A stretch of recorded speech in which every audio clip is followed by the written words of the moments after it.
Hello students, welcome to my channel doctor Jyoti physics lecture. आज का मेरा टॉपिक क्या है, एचटेट का जो अभी आज 2021 का फिजिक्स का एंट्रेंस एग्जाम हुआ है उसी का मैं सॉल्यूशन डालने जा रही हूँ। तो फर्स्ट क्वेश्चन हमारे पास न्यूक्लियर फिजिक्स से आया था। ये बीएससी में भी फॉर्मूला यूज हो जाता है। बीएससी फाइनल ईयर में न्यूक्लियर फिजिक्स का टॉपिक आता है। दो स्पेरिकल न्यूक्लियाई हैं हमारे पास ए एंड बी, जिनके मास नंबर, जिनको आप एटॉमिक मास बोलते हो, क्या है 216 है और 64 है। हमें किसकी रेशियो बतानी है, इनके रेडियस की रेशियो क्या होगी। ओके, ये हमारे पास ऑप्शंस गिवन है। 1 है, 3/2 है, 2 है और 5/2 है। सो यहाँ से हमें फॉर्मूला पता है, we know very well, R is equal to R naught A raise to power 1/3।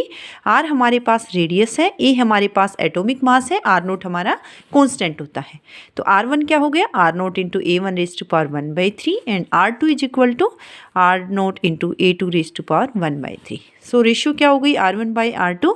R naught से R नोट कैंसिल आउट हो गया, A1/A2 raise to power 1/3। First nuclei का एटॉमिक मास गिवन था 216, सेकंड का था 64 raise to power 1/3। 216 raise to power 1/3 यानी 6 raise to power 3 1/3 6 रह गया। 64 का 4 रेज टू पावर 3 1/3 4 रह गया। It comes out to be 3:2। Okay, second is right answer.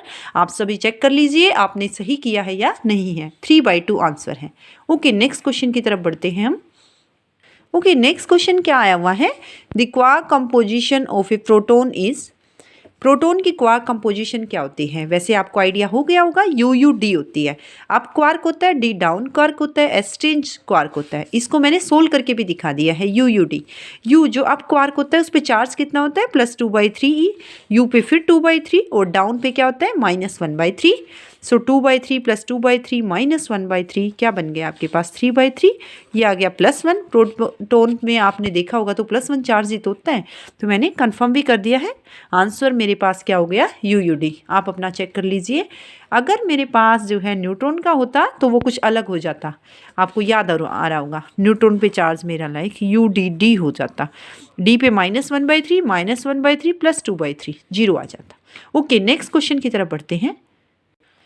Using the property of the fundamental Poisson's bracket, ये आपको MSc लेवल का classical mechanics से क्वेश्चन दे दिया है।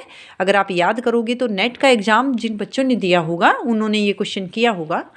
सो पॉइसॉन ब्रैकेट मेरे पास गिवन है फंडामेंटल प्रॉपर्टी, और मुझे क्या बताना है, जो ट्रांसफॉर्मेशन इक्वेशंस हैं उसमें मुझे M और N की वैल्यूज़ बतानी है। ओके फाइन, Q आपको गिवन है, कैपिटल P आपको गिवन है।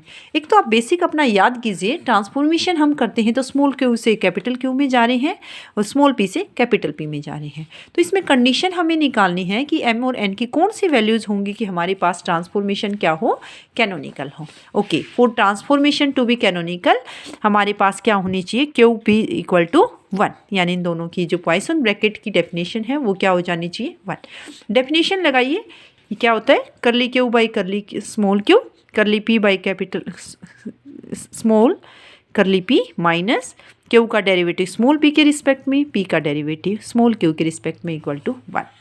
आपको याद होगा कैपिटल Q क्या गिवन है, Q⁻m cos np। तो इसका डेरिवेटिव हमारा स्मॉल q के रिस्पेक्ट में क्या आएगा, m × Q⁻m - 1 cos np। वही मैंने यहाँ पे लिख दिया है। इसी तरह से इसका p के रिस्पेक्ट में डेरिवेटिव, आप जल्दबाजी ना करें, इजीली सोल्व करें। तो यहाँ से क्या होगा, इसका p के रिस्पेक्ट में क्या होगा, Q⁻m एज इट इज़ आएगा, कोस का होता है -sin np और n, यही मैंने यहाँ पे मेंशन किया है, -n Q⁻m sin np। तो क्या आ गया, -n × Q⁻m sin np। अब आप आइए p की तरफ, p की भी दोनों वैल्यूज चाहिए मुझे। ओके, ये रहा दिस वन। p का डेरिवेटिव लीजिए विद रिस्पेक्ट टू q, क्या आएगा, m × Q⁻m - 1 sin np। इसी तरह p का डेरिवेटिव लीजिए with respect to small p, Q⁻m n sine का हो गया कोस np। कंडीशन लगाइए, QP की 1 है, वही डेफिनेशन जो मैंने अभी यूज़ की थी। ये वैल्यूज़ आपके पास थी दिस वन, और P क्या आपके पास है, स्मॉल p। यही वैल्यूज़ को मैं रखती जा रही हूँ, m × Q⁻m n × Q⁻m जो है कोस np माइनस Q का रिस्पेक्ट टू P के रिस्पेक्ट में लिखा।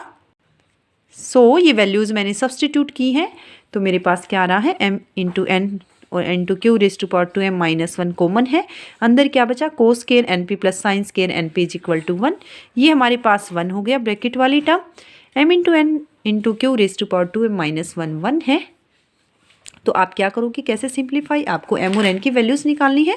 जस्ट 1 को रखिए q की रेज टू पावर 0, तो दोनों साइड अगर आप q की पावर कंपेयर करोगे तो 2m-1 0 आ रहा है। यहाँ से मेरे पास m क्या आ गया, हाफ आ गया।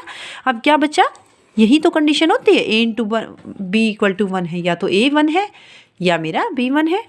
तो यहाँ से m इंटू एन वाली कंडीशन रखो 1, तो m को हाफ रखा तो n मेरे पास क्या आ गया, जो है n इक्वल टू 1/m, यानी n 2 आ गया। ऐसा ऑप्शन है इसमें, half and 2। Yes, first option is right answer. I hope check कर लीजिए होगा आपने। इसी तरह से अब मैं सॉल्यूशन डालती रहूँगी। थैंक्स फॉर हियरिंग मी, और आप अपने ऑल द बेस्ट सबको आपको।